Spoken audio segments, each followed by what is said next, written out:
Oh, absolutely not. Who let that in?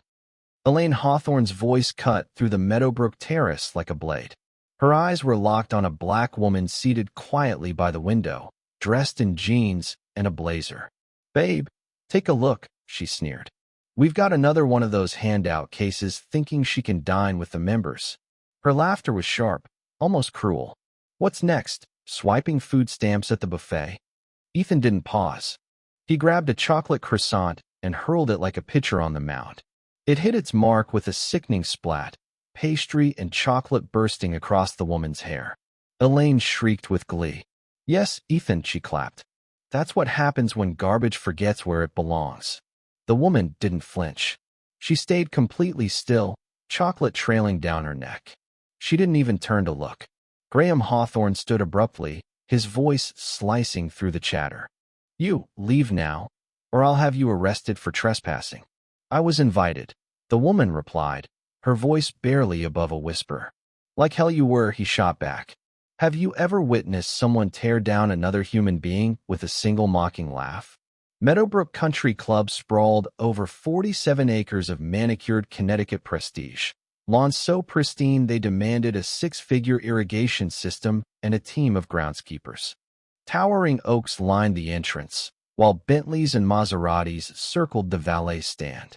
It was Saturday, 11:47 a.m., and the annual Spring Benefactors Brunch was in full swing.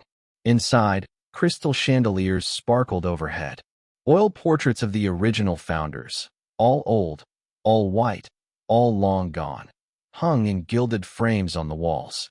The scent of fresh lilies lingered in the air, and a string quartet played softly in the corner. Membership came at a steep $50,000 a year, with a 7-year waiting list. And money wasn't enough. You had to fit in. Over the past 2 years, the selection committee rejected 19 applicants. 15 of them were people of color.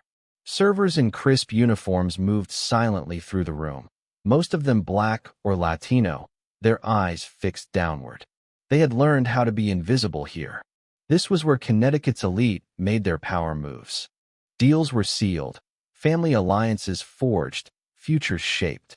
If your kids were going to the right schools, joining the right firms, marrying the right names, it started here. Danielle Brooks arrived at 11:15. She was 43, a Ph.D. in aerospace engineering from MIT, and the founder of Brooks Industries, one of the top defense contractors in the country. Last quarter alone, her company pulled in $600 million. She oversaw 12,000 employees in 8 states. 3 months ago, Forbes ran a feature on her. The headline, "From Garage to Giant: How Dr. Danielle Brooks Built a Billion-Dollar Empire." But today, she kept it simple: dark jeans, a navy blazer from Nordstrom Rack, gold stud earrings, and her natural curls pulled back. No designer labels. No glitz.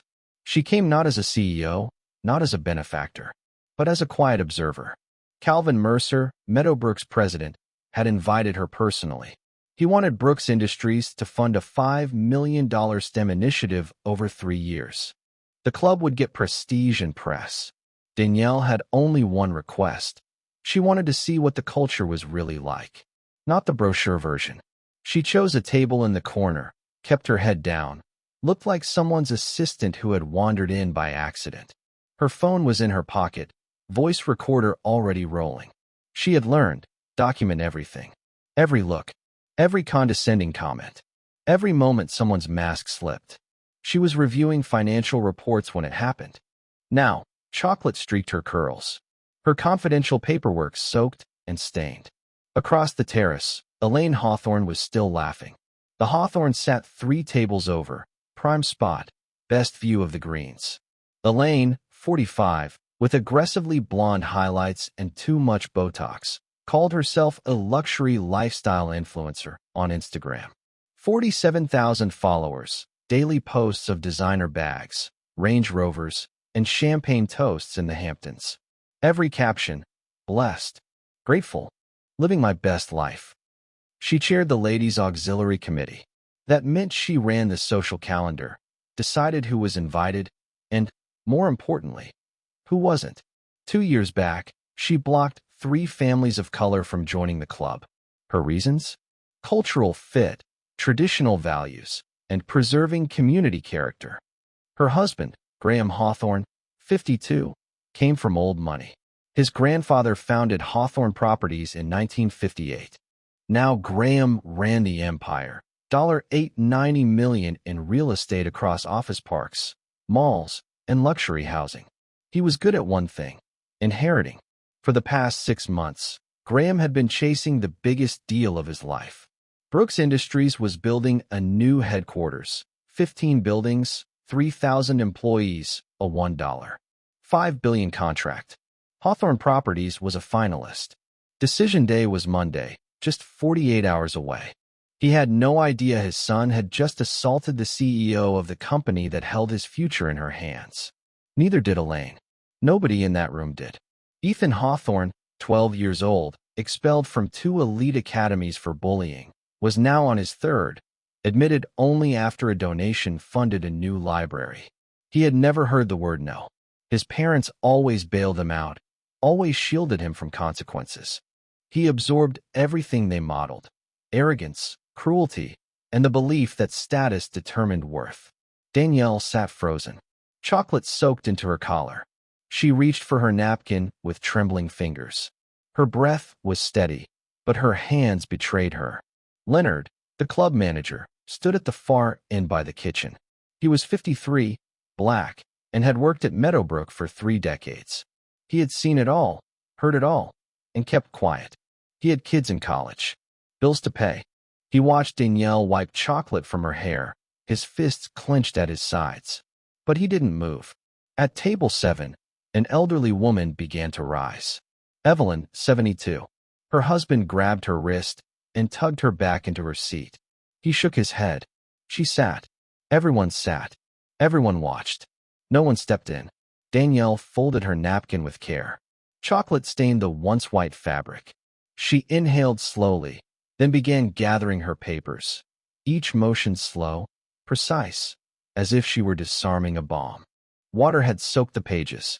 Ink bled through forecasts and strategy outlines. Confidential data turned to ruin. Elaine's voice sliced through the terrace once more. Leonard. She snapped her fingers sharply in the air, summoning the manager like hired help. Leonard, over here. Now. Leonard walked toward their table, his face composed, carefully neutral. Professional. Polished by decades of practice. Yes, Mrs. Hawthorne. That woman, Elaine said, pointing toward Danielle without even bothering to look at her. I don't remember seeing her name on the guest list. Did you verify her invitation? Leonard paused, just a fraction too long. Mr. Mercer invited her personally, ma'am. Elaine's eyes narrowed. Calvin Mercer invited her? She laughed, short and incredulous.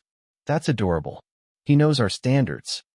Danielle kept her head lowered, methodically stacking damp papers, one sheet, then another. Her jaw was locked tight. Ma'am, I can assure you, Leonard began. Don't assure me of anything, Elaine snapped.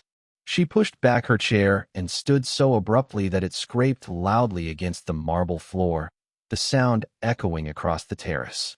I'll handle this myself. She crossed the space in 5 sharp clicks of Louis Vuitton heels. Graham followed close behind, still clutching his phone. Ethan trailed them, grinning openly. Heads turned. Conversations died mid-sentence. A few guests lifted their phones. In the corner, the violinist missed a note. Elaine stopped directly behind Danielle's chair, close enough that her perfume overwhelmed the air. Chanel No. 5, heavy and unapologetic. Excuse me, she said coldly. This is a members-only event. I'm the president of the Ladies' Auxiliary Committee, and I don't recognize you. Danielle continued stacking her papers. She didn't turn. I'm speaking to you. Elaine snapped, her voice rising. It's basic manners to look at someone when they address you. Danielle finally turned. Chocolate still streaked through her hair. Her expression was calm, unsettlingly so. I was invited by Mr. Mercer, she said evenly. I have every right to be here. Elaine laughed, sharp and dismissive. Please. Calvin Mercer wouldn't invite someone dressed like that to a benefactor's brunch. Let's not pretend. She gestured lazily at Danielle's clothes. Jeans at Meadowbrook? What are you, staff? Graham stepped closer, inspecting Danielle the way someone might evaluate livestock. Look, miss. Nobody wants a scene. Why don't you just leave quietly? I have an invitation, Danielle repeated. From who? Elaine crossed her arms. Prove it. It was verbal, Danielle replied. Mr. Mercer called me personally. Elaine smirked. How convenient. No paper trail. She turned toward the onlookers. Anyone can say they were invited, right? A few guests nodded. Others shifted uncomfortably, eyes darting away, but no one spoke. Graham pulled out his phone. I'll call Calvin right now. He dialed. Waited. Voicemail. Damn it. He's on the golf course. Of course he is, Elaine said sweetly. She turned back to Danielle, her smile cutting. So here's what we do know. You're wearing jeans.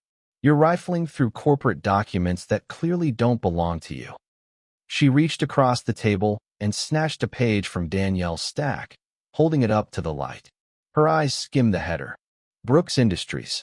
Q2 Aerospace Projections. She read aloud, mockery dripping from every word. Oh, this is priceless. What?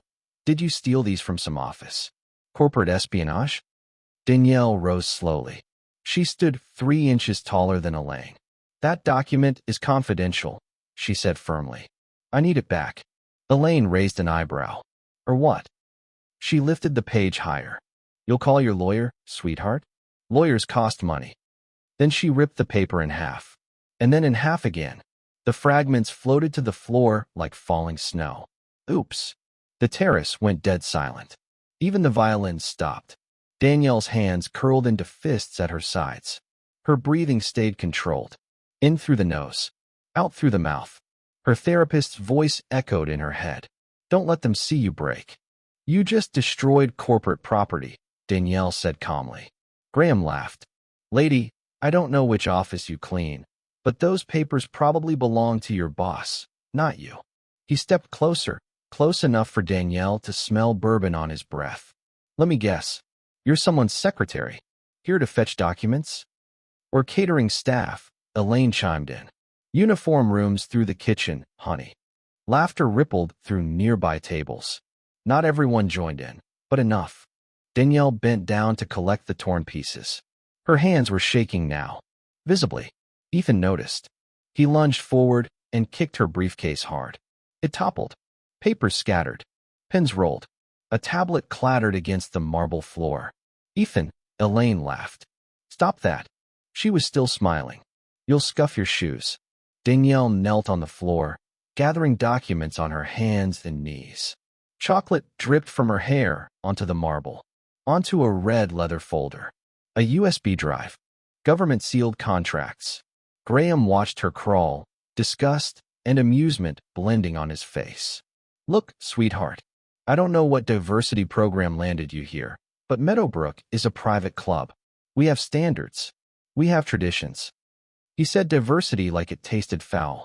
Elaine circled Danielle slowly, predatory. What Graham's trying to say nicely is that you'd be more comfortable somewhere public. You know, where people like you usually go. People like you. The words hung heavy in the air. No one pretended anymore. Danielle stayed on her knees, collecting the last of her papers. Her face was stone, but her eyes glistened. Leonard stepped forward. Mrs. Hawthorne, perhaps we should. Stay out of it, Leonard. Elaine snapped without looking at him. Unless you want to join her. Leonard froze, fists clenched at his sides. 30 years of swallowing words. At table 7, Evelyn stood again. Elaine, that's enough. Her husband yanked her back down. Evelyn, don't. She sat. Danielle gathered the final document. She rose slowly, briefcase in one hand, torn papers in the other. Chocolate stained her blazer. Her jeans were soaked. She looked at Elaine. At Graham. At Ethan. I understand perfectly, she said quietly. More than you realize. She turned toward the exit. 10 tables stood between her and the door. Every eye followed her. She made it 5 steps. Ethan lifted his glass of orange juice, half full, pulp floating thickly at the top, and pulled his arm back. Ethan, no. Leonard called out. Too late.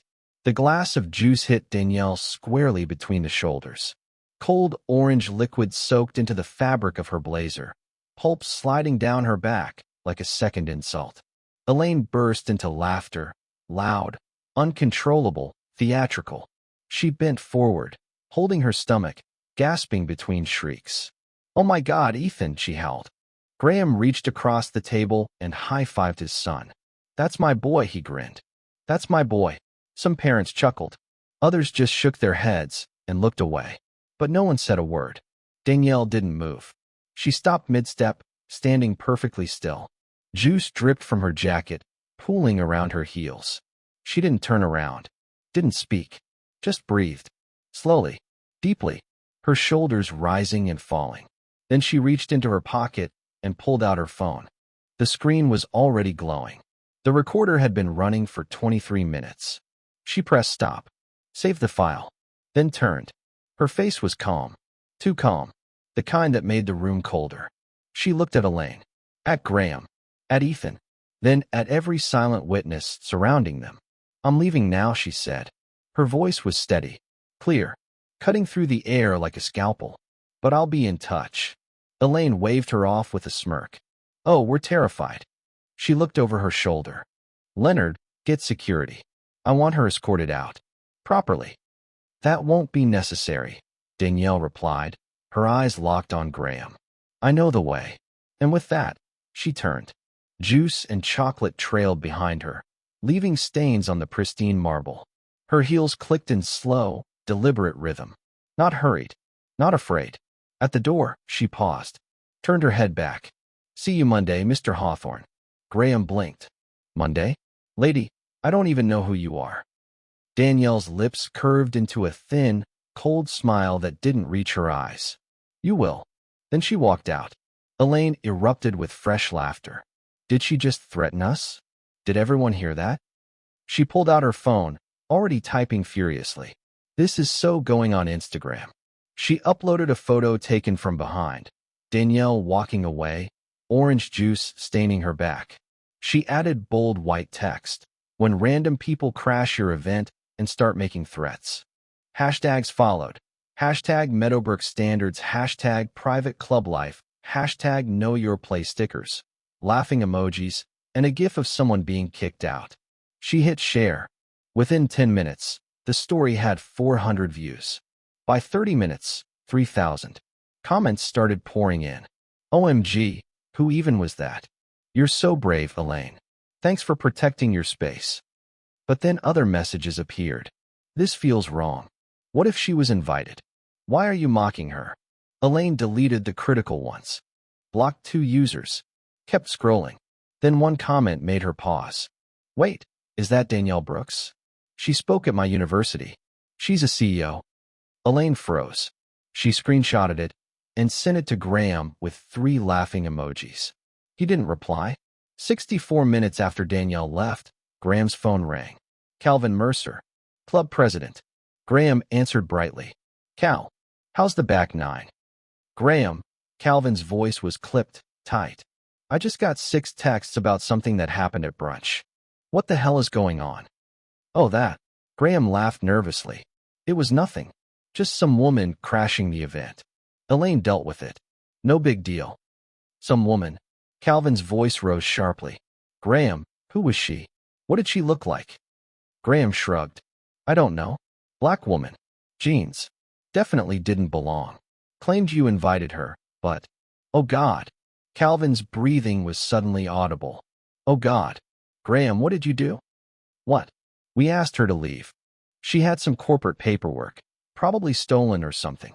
We were protecting." That was Danielle Brooks. Silence. Graham's mimosa stopped midair. "What?" "Danielle Brooks. CEO of Brooks Industries. I invited her personally. She was here to talk about a $5 million STEM sponsorship." Graham felt the air thicken. Suddenly, the terrace felt suffocating. His collar choked him. That's not possible," he stammered. "She looked like what, Graham?" Calvin's voice turned to ice. "Go ahead. Finish that sentence." She wasn't dressed like a CEO. She came to observe our culture before making a final decision. Calvin said. An anonymous visit. She wanted to see how people really behave. He paused. What did you do? Graham's throat went dry. There was a misunderstanding. My son. Elaine. Calvin cut him off. What did your son do? Graham stayed silent. Graham, what did your son do to her? He threw some food. It was just a joke. You know, kids being kids. He assaulted a guest I invited. A guest prepared to invest millions in our future. Have you completely lost your mind? It was just a croissant. And what else? Calvin's voice sharpened. Graham's hand was sweating against his phone. Maybe orange juice. Elaine said some things, but we didn't know who she was. That's exactly the problem, Calvin snapped. You didn't need to know. Every guest should be treated with respect, no exceptions. Graham ended the call and sat in silence. Then, almost in a trance, he opened his browser and typed, Danielle Brooks CEO. The screen lit up. Dozens of hits. Forbes profile. News interviews. Corporate portraits. A TED Talk with over 2 million views. He clicked images. There she was. Blazer. Pearls. Natural hairstyled. Confident smile. Same face. Same woman. His stomach dropped like a stone. Desperate now, he searched for Brooks Industries. He found the company's website. Clicked through to procurement. Then RFPs. Then headquarters project. There it was. Request for proposals. Client, Brooks Industries. Bidder, Hawthorne Properties. His own company. Still listed. Still waiting for a decision. Hawthorne Properties Group. Lead bidder, final review status. Decision meeting scheduled. Monday, 9 a.m. Time remaining, 29 hours. Graham's vision blurred. The words on the screen twisted. The terrace spun beneath him. He reached for the edge of the table, gripping it to stay upright. Elaine, he choked. Elaine, get over here. She was a few tables away, showing off her Instagram story to her friends. What? She called back, clearly irritated. I'm busy. But something in his voice made her stop. She walked over, heels clicking, a frown settling on her face. What is it now? That woman. Graham's voice dropped to a whisper. The one Ethan threw food at. Elaine narrowed her eyes. What about her? That was Danielle Brooks. She blinked. Who? Danielle Brooks. CEO of Brooks Industries, the company I've spent 6 months bidding for. His hands were trembling. It's a $1.5 billion contract. Final meetings on Monday. Elaine's face drained of color. No. No way. That can't be. She wasn't. I just Googled her, Graham said, voice raw. It's her. It's exactly her. Elaine snatched the phone from his hand. She stared at the screen, swiping through the images, her fingers beginning to tremble. Oh my God, she whispered. Oh my God, Graham, that's not possible. She was dressed like. I know what she was dressed like. Graham stood up so fast his chair toppled, clattering to the floor. Everyone turned to look. Silence rippled through the terrace. And you posted it, he said. On Instagram. I'll delete it, Elaine stammered. She fumbled with her phone. I'll delete it right now. She opened the story. Views, 3,400. Shares, 47. She hit delete. A pop-up appeared. This story has been shared. Deleting may not remove all copies. No. No, no, no, no, no. She tapped furiously, trying to erase it all. But it was too late. Screenshots had been taken. People had already reposted. Saved. Spread it to other platforms. What do we do? Elaine asked, her voice rising in pitch. We apologize, right? We send flowers, a donation. We explain it was a misunderstanding. Graham was already typing an email. His fingers stumbled over the keyboard. Dear Ms. Brooks, there has been a terrible misunderstanding this morning. My family and I deeply regret. He paused. Read it back. It sounded pathetic. Hello. He deleted the draft. Started again. Ms. Brooks, I would like to personally apologize for any confusion at Meadowbrook today. Perhaps we could meet. Delete. His phone rang. Unknown number. He answered. Mr. Hawthorne? The voice was female. Crisp. Unemotional. This is Hannah Pierce from the Connecticut Post. We've received reports about an incident at Meadowbrook Country Club this morning. Would you care to comment? Graham hung up. The phone rang again. Different number. He declined the call. Text message. Graham, I'm seeing something online about Meadowbrook. What happened? From his business partner. Another text. Boss, we need to talk. From his VP. Then an email notification. Subject. Brooks Industries meeting, status update. Delay. His hands shook so badly, he almost dropped the phone. Elaine was pacing. This is fixable, she insisted. We apologize. Rich people forgive rich people. That's how the world works. Graham stared at her. We're not her kind of rich, he said softly. What? Her company's worth $2, $3 billion. We're worth $890 million. He laughed, a broken, bitter sound. We don't even play in the same league. Ethan showed up beside them, still grinning like a kid who just won a game. Dad, did you see that shot? I nailed her right in the back. Graham turned to look at his son, really looked at him. And what he saw reflected back wasn't just a 12-year-old boy. It was everything he and Elaine had taught him. The arrogance, the entitlement, the cruelty. Go to the car, Graham said quietly. What? But. Now. Ethan's grin faltered. He walked off, confused and silent. Elaine's phone buzzed again, nonstop now. Tags. Comments. DMs. She opened one. Someone had reposted her story with new text. Elaine Hawthorne and family assault Dr. Danielle Brooks, CEO of Brooks Industries, at Meadowbrook Country Club. Dr. Brooks was considering a $5 million donation. The Hawthornes just blew it all up. The post already had 800 likes, 100 shares. It had only been up 6 minutes. Graham, Elaine whispered, her voice small. They know. Everyone knows. Graham's phone buzzed again. Caller ID, Calvin Mercer. He answered. Graham, emergency board meeting. Tomorrow, 1 p.m. You and Elaine. Mandatory. Calvin hung up. Another call, his lawyer. Graham, I'm seeing this mess online. Don't speak to anyone. Not reporters. Not friends. No social media. Call me. Now. Text from his mother. What is this I'm hearing about Meadowbrook? Call me immediately. Text from his sister. Graham, what the hell did you do? 3 emails from clients. We need to reevaluate our contract. Elaine sat down, scrolling Instagram. Her follower count dropped in real time. 47,000, 46,900, 46,800. Comments flooded her most recent post. Racist. Disgusting. Unfollowed. This is why we eat the rich. She was crying now. Mascara ran down her cheeks. Make it stop, Graham. Make it stop. But he couldn't, because at that very moment, across town, Danielle Brooks sat in her home office. Her phone screen displayed a saved recording, 23 minutes long. Every word, every insult, every laugh, captured perfectly. She had already forwarded the file to her attorney, Lucia Delgado, civil rights lawyer. 30 years of litigation experience. Lucia called back in 10 minutes. Danielle, this is gold. The audio is clean. Witnesses. Names. This is open and shut. You've got assault, battery, defamation, intentional infliction of emotional distress. We can file first thing Monday. Danielle leaned back in her chair, eyes fixed on the orange-stained blazer hanging nearby.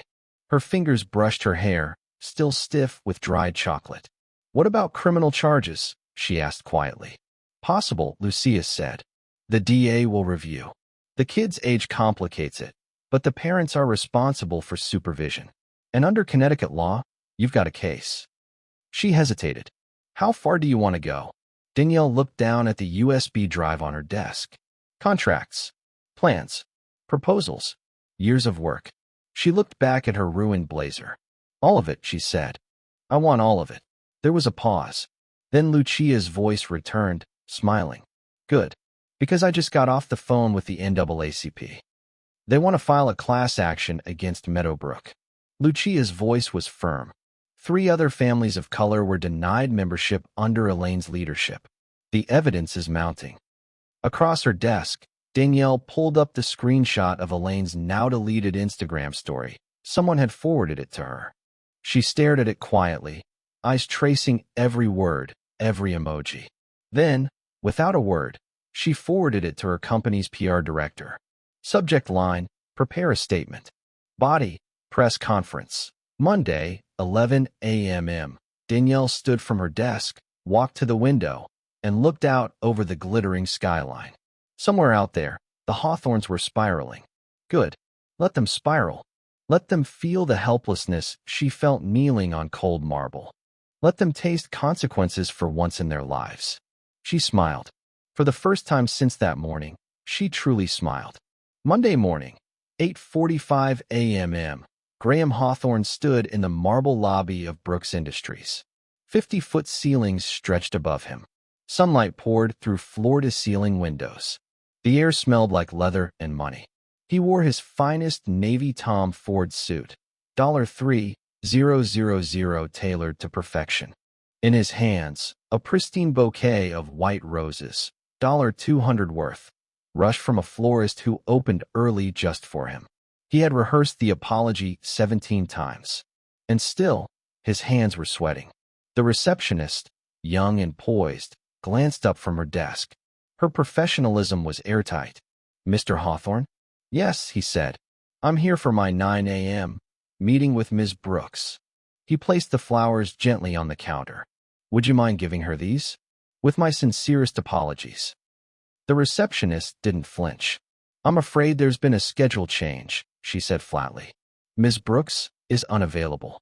Graham blinked. Unavailable. His voice cracked. "But the contract meeting, the final presentation, my team flew in." "You should check your email," she replied calmly. Graham pulled out his phone. His fingers trembled. He almost dropped it. New email, 9 a.m. sharp. Subject, Brooks Industries HQ project, bid status update. He opened it. The words swam. "Dear Mr. Hawthorne, after thorough review, Brooks Industries has chosen to move forward with alternative partnerships for our headquarters project. Your firm's proposal has been withdrawn from consideration effective immediately. This decision is final.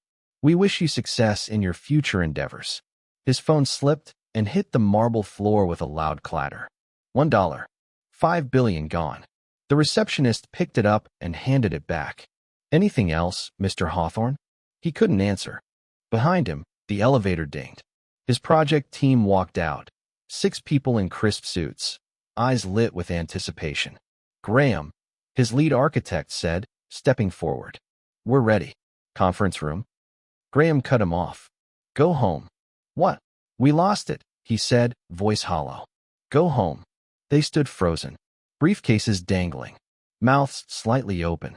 Graham walked past them, out through the glass doors, into the parking garage. He got into his Mercedes and sat for 20 minutes, staring at nothing. His phone rang.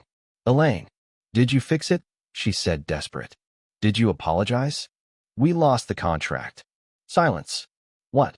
"But the flowers." "The apology." "It didn't matter," he said. She pulled the plug at 9 o'clock. Sharp. She probably made the decision Saturday night. "Graham, what do we do?" "I don't know." He hung up. Across the city, Danielle Brooks stepped into a crowded press room. 20 reporters. 5 TV crews. NPR microphones. Photographers lined the walls, cameras raised. She wore charcoal gray, strong, elegant. Her hair was styled. Her makeup flawless. She looked like what she was, power. Attorney Lucia Delgado stood at her left. NAACP leaders stood to her right. Danielle approached the podium. The room quieted instantly, except for the sound of camera shutters. "Good morning. Thank you for being here," she began. Her voice steady, unwavering. Each word delivered with surgical precision. "On Saturday, May 18th, I attended Meadowbrook Country Club as an invited guest. I was there to evaluate the club for a $5 million STEM donation." Fingers flew over keyboards. Cameras flashed. "Instead, I was physically assaulted by a 12-year-old child. His parents laughed. I was told I didn't belong. I was accused of theft. I was subjected to racial humiliation, publicly degraded." She paused. "I recorded everything." The room erupted. Questions burst like popcorn. Danielle raised one hand, and silence fell again. "I'll play 30 seconds," she said. The recording echoed through the room. Elaine's voice. "What the hell is she doing here?" Thud. The croissant hit. Elaine's laugh. Gleeful. Cruel. "That's what happens when trash doesn't know its place." Graham's voice. "You out now before I have you arrested." Ethan's voice. "I got her good." The clip ended. Some reporters gasped. One quietly wiped tears from her cheek. Danielle continued. "This isn't about one isolated moment. This is about a system, a mindset. It's about how assumptions, appearances, and bias degrade the dignity of people of color, no matter how successful they are." She looked directly into the lens. "I hold a Ph.D. from MIT. I built a $2.3 billion company. I employ over 12,000 people." Her voice didn't shake, and none of that protected me from being treated like I didn't matter. She stepped back. Lucia stepped forward.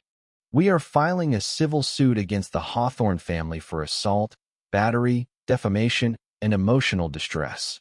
She turned to the NAACP. "They are opening an investigation into Meadowbrook's discriminatory membership practices." Danielle raised her phone. A large screen behind her lit up. Elaine's Instagram post.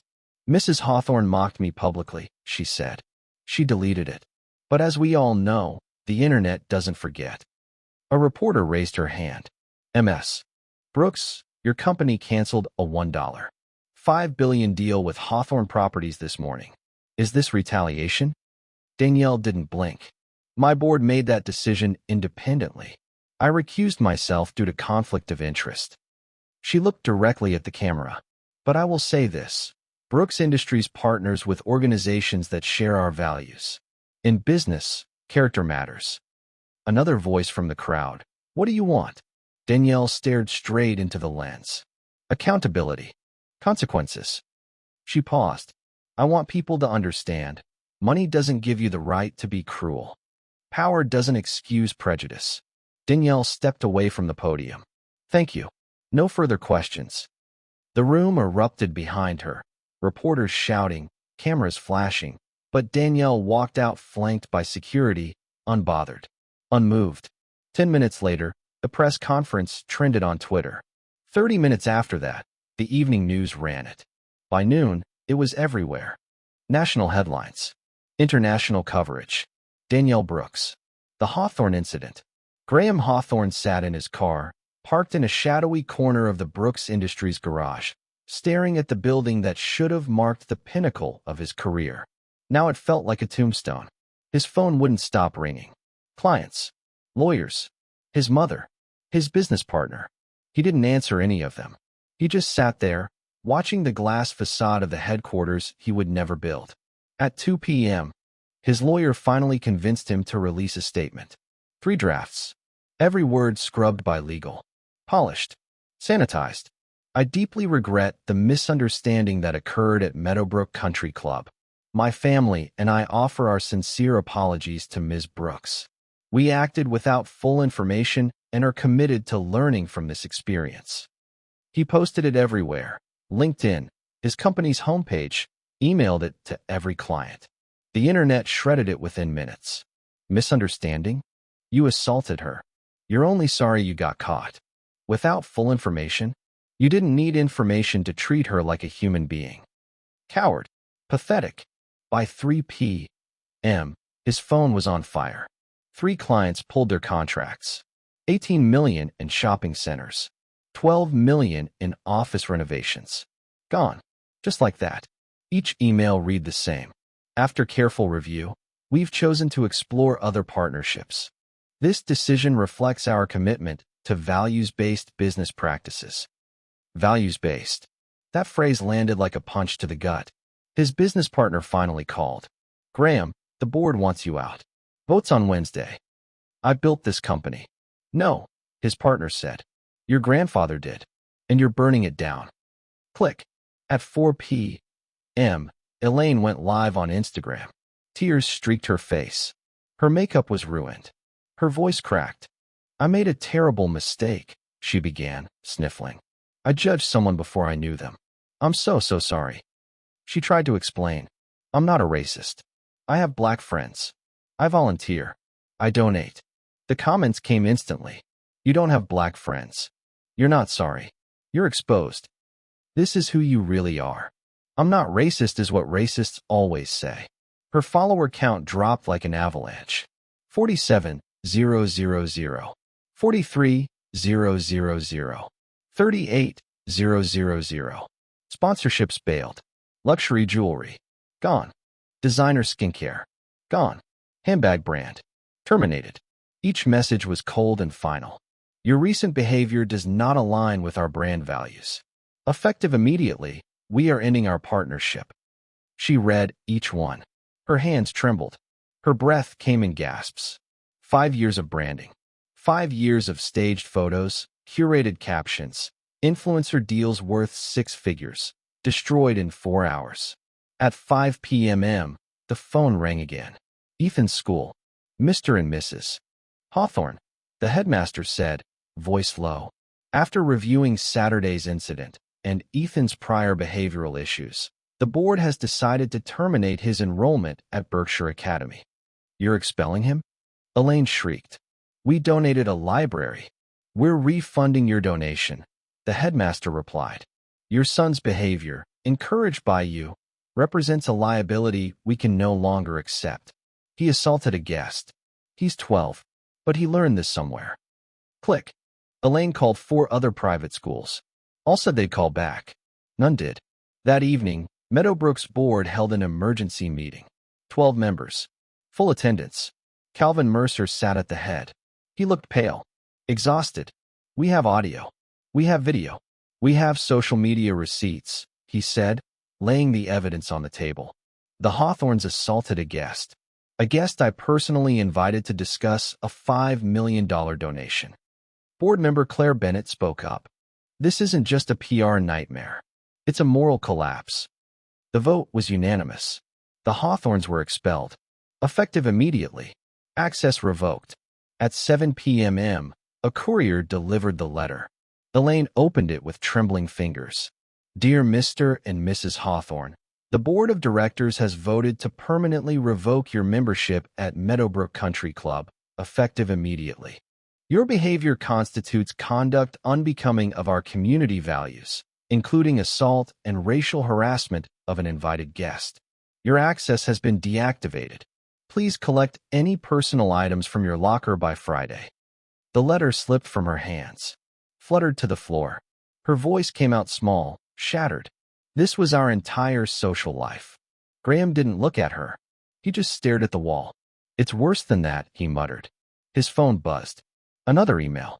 From the bank. Mr. Hawthorne, recent developments require an urgent review of your business loan terms. Please contact us immediately to discuss your credit facilities. $50 million in active financing. Projects half built. Payrolls due.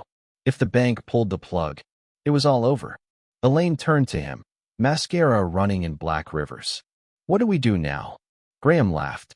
It was dry, empty, almost unrecognizable. We beg. Beg who? He picked up his phone. His hands were shaking again. Danielle Brooks. He began typing. Please, Ms. Brooks. I have 400 employees depending on this. I'm begging you. Just 5 minutes. Please let me apologize properly. He hit send. Stared at the screen. No reply came. None ever would. Tuesday morning. The story exploded. Global. Viral. Every outlet. Every timeline. Danielle Brooks. $2. 3 billion CEO. STEM pioneer. Assault survivor. Icon. And the Hawthorns? They became a cautionary tale. The faces of what happens when entitlement meets accountability. And for once, consequences came right on time. CNN broke the story at 6 a.m. Tech CEO assaulted at country club. Audio reveals racial harassment. MSNBC followed at 7 o'clock. When privilege meets power, the Danielle Brooks case. Fox News chimed in at 8 o'clock. Country club controversy ignites national debate. By lunchtime, Danielle Brooks was the #1 trending name on Twitter. Hashtags flooded the platform. Hashtag Danielle Brooks, hashtag Meadowbrook racism, hashtag everyday racism. Over on TikTok, Elaine's cruel laugh became a viral sound. Millions lip-synced her voice, reenacting the scene, demanding justice. The audio hit 15 million plays in just 24 hours. Instagram turned into a battlefield of memes.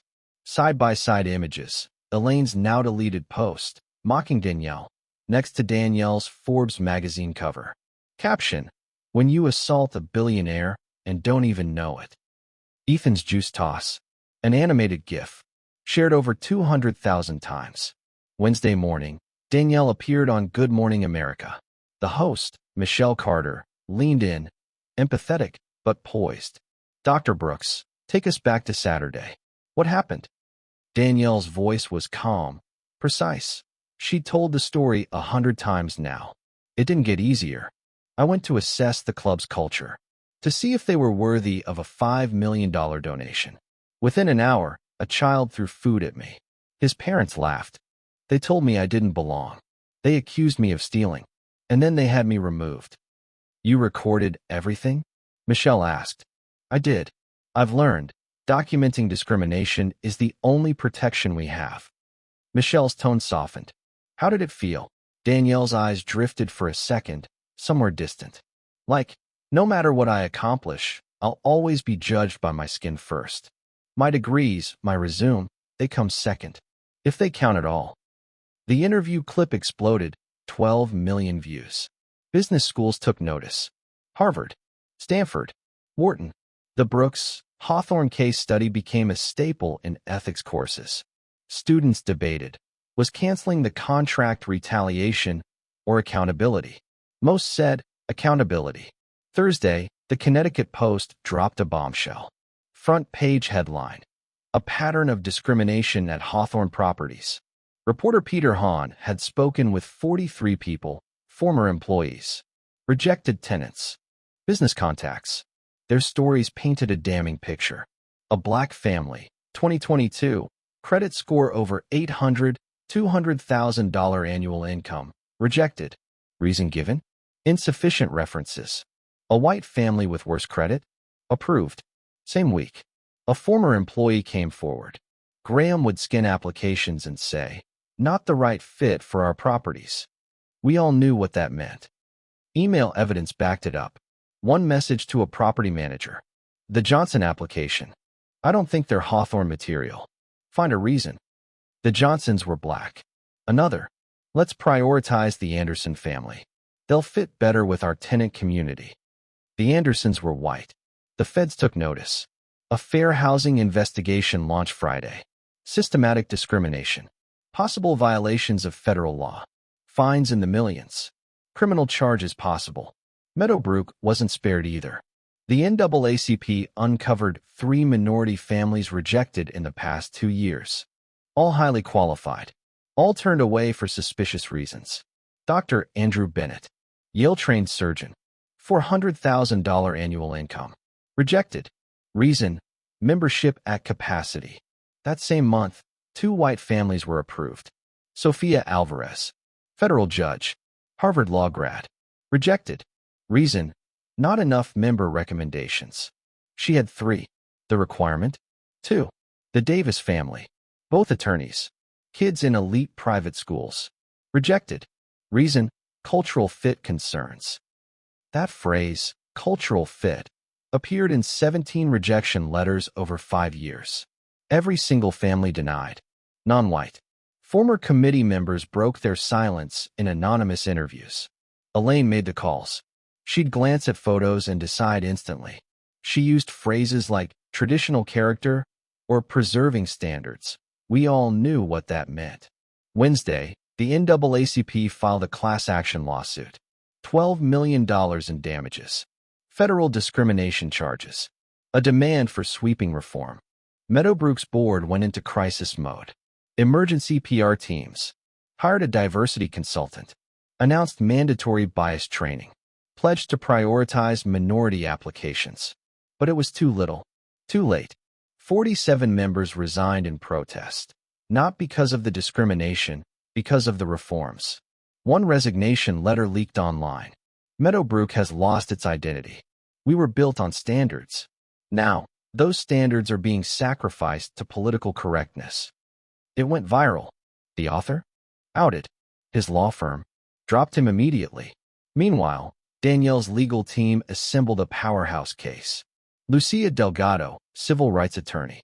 Audio, video, screenshots, eyewitnesses, emotional trauma records. Dr. Natalie Kim, clinical psychologist. Public racial humiliation can lead to PTSD, anxiety, long-term psychological damage. Dr. Darius Reed, sociologist. Country clubs have long excluded people of color. The language has evolved. The discrimination hasn't. Even Leonard, the club manager, spoke up. 30 years I stayed silent. I watched the Hawthorns demean people. Staff, guests, anyone they looked down on. Saturday was just the first time someone had the power to push back. Evelyn, the elderly woman who tried to speak up, she testified too. I should have stood. I should have said something. But Elaine Hawthorne has been cruel for years, and we all just looked away. The Hawthorns tried desperately to settle. Their lawyer called with offers. $2 million, then 5, then 8. Each time, Lucia brought the number to Danielle. Each time, Danielle said the same thing. No, this isn't about money, Lucia reminded her. Exactly, Danielle replied. It's about accountability. The trial date was set, October 15th, Federal Courthouse. Judge Isabel Flores presiding. 200 media outlets applied for credentials. Only 50 were granted. Courtroom capacity? 120 seats. Demand? Thousands. It would be live streamed, the first time ever in Connecticut federal court. Meanwhile, the Hawthorns were unraveling. Graham's company lost 40% of its value. 6 clients gone. 3 projects canceled. The bank restructured his loans, brutal terms. Higher interest, personal guarantees. He laid off 60 employees. Then 40 more. His CFO and VP quit. From 400 employees to 280, and falling. Elaine's influencer career was dead. Only 3,000 followers left. No brands. No calls. No income. Her charity boards removed her. Her book club uninvited her. She had become a pariah. Ethan was now in public school. The only option left. He was bullied daily by kids whose parents had watched the videos. One afternoon, someone threw food at him in the cafeteria. The principal called Elaine. We need to discuss Ethan's safety. Elaine hung up. The irony was suffocating. Autumn arrived. The leaves turned gold and crimson. And the trial began. The Hawthorns made one last play, a national apology. NBC primetime. Full-on damage control. It fell flat. The trial lasted 3 weeks. The jury deliberated 6 hours. Unanimous verdict, guilty. On all counts. $8. $5 million awarded. $3. $5 million in compensatory damages. $5 million in punitive. The jury foreman, a retired teacher, spoke afterward. We wanted to send a message. Wealth doesn't excuse cruelty. Power doesn't grant permission to discriminate. Criminal charges followed. Assault. Contributing to the delinquency of a minor. Child endangerment. The Hawthorns pleaded no contest. Avoided trial. Avoided jail. But the judge wasn't lenient. 200 hours of community service each. Mandatory diversity education. Teaching tolerance workshops. 3 years probation. Any violation equals jail time. Ethan, placed in therapy. Weekly sessions, 2 years. Community service at a youth center, serving kids like the ones he was taught to mock. The judge's words were scathing. This child learned hatred at home. Let him serve those he was taught to despise. Maybe he'll learn humanity. 6 months later, Graham filed for bankruptcy. Personal and corporate assets liquidated. The mansion? Auctioned. $12 million gone to creditors and legal fees. They moved into a rental. 2 bedrooms. 1,500 square feet. The kind of home they once pretended didn't exist. Graham now worked as a consultant. Small jobs. Small paychecks. His name? A red flag. Elaine worked retail, cosmetics counter. Minimum wage plus commission. Her manager was a black woman named Tasha. Elaine called her ma'am. The irony? Crushing. Meadowbrook settled their class action suit. $12 million to the rejected families. Mandatory reforms. 40% of new members must be people of color for 5 years. They hired Dr. Grant Whitaker as diversity officer. He implemented sweeping reforms, bias training, zero-tolerance harassment policy, anonymous complaints welcomed. 63 members resigned, not because of the past, because of the changes. They moved on to clubs still clinging to traditional values. Meadowbrook survived, changed, improved. 3 months after the verdict, Danielle stood at Brooks Industries headquarters. Town Hall. 1,200 employees in the auditorium. Thousands more watching the live stream. She stood on stage, tall, poised, unflinching. That day at Meadowbrook, I had a choice. Her voice echoed, strong, clear. Stay silent, take the high road, or demand accountability. She paused. Let it land. I chose to stand. Not just for me. For everyone who's been judged, dismissed, humiliated, for simply existing in a space someone else deemed not for you. Applause thundered. She waited, then continued. People ask if I regret how far this went. I don't. Because silence enables oppression. Silence protects abusers. Silence tells the next Ethan Hawthorne that cruelty has no consequences. She smiled, genuinely, warmly. Today, I'm proud to announce the Beyond Appearances Initiative. $20 million in full scholarships for students of color in STEM. 15 university partnerships. 200 students in our first class. The room erupted. My success is my activism. Every door I walk through, I hold open for others. Every table I sit at, I pull up more chairs. 6 months later, Danielle took the stage at a civil rights conference in Atlanta.